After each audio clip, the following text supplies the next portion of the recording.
What is intracytoplasmic sperm injection, commonly called ICSI, a type of IVF most helpful when there is commonly a male factor, which is the main cause of infertility. ICSI is an infertility treatment that involves injecting a live sperm into the egg so that fertilization can happen. And this process happens in the laboratory. How is ICSI different from IVF? In IVF, a sperm and eggs are put in a petri dish and left over in an incubator for the night so that this fertilization can happen overnight. But in ICSI, a sperm is identified, immobilized, and injected into the egg in the laboratory using what we call an ICSI machine or microscope. Now, how successful is intracytoplasmic sperm injection? 50 to 80% of ICSI procedure result or give fertilization to happen. Chances of pregnancy with ICSI and IVF is the same. Who needs ICSI, or which person can we say will have to have ICSI so that he can achieve pregnancy? Like I said, ICSI is mainly very popular in helping male factor problem, such as an ejaculation, inability to ejaculate, blockage of the tubes of the male reproductive system, low sperm, poor quality of the sperm, retrograde ejaculation, and in most of the cases, a failing or failed IVF, and also in case of frozen eggs and sperm, then ICSI can be used. What happened before ICSI now is the step by step which we can discuss. Firstly, is the step of ovulation, in other words, induction, by giving either medication to stimulate the ovaries so that you can have more eggs, which is called super stimulation.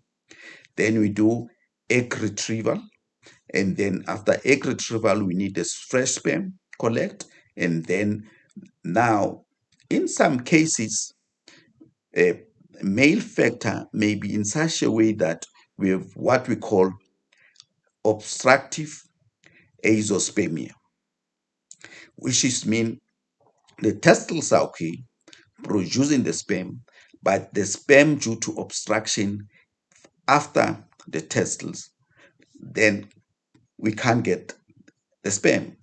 In that case, we can do what is called MESA or TISA, which is basically a biopsy or going to take the sperm from the testicles.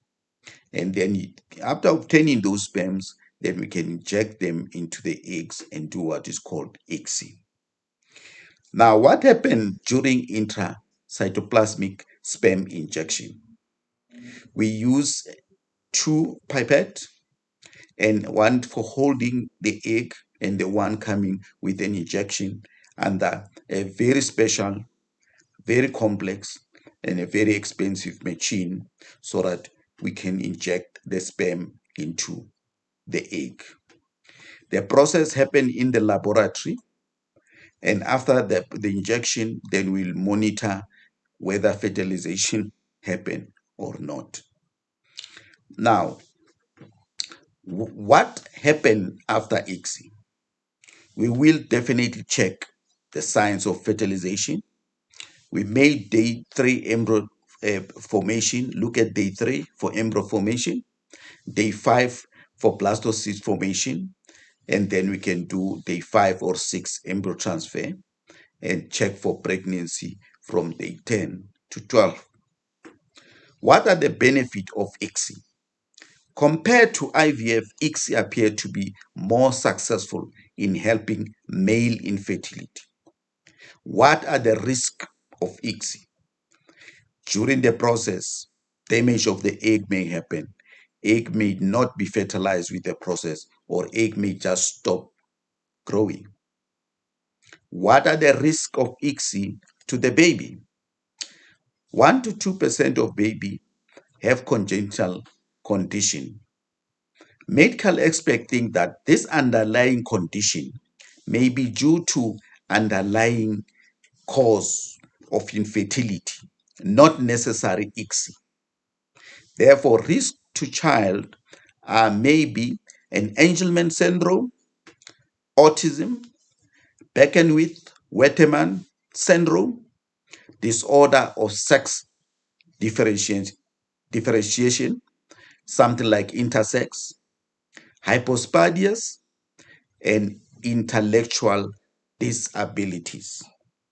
Remember, these are the problems with the child who's born from ICSI may experience. But still, as I said, all the studies seem to be saying actually ICSI itself is not the cause of this risk or problem to children. It may be that, or most of those patients who need ICSI with a sperm, with azoospermia, low sperm count, poor sperm quality, and so forth, may contribute to this abnormality in children. Therefore, ICSI seems to be not the cause. Thank you.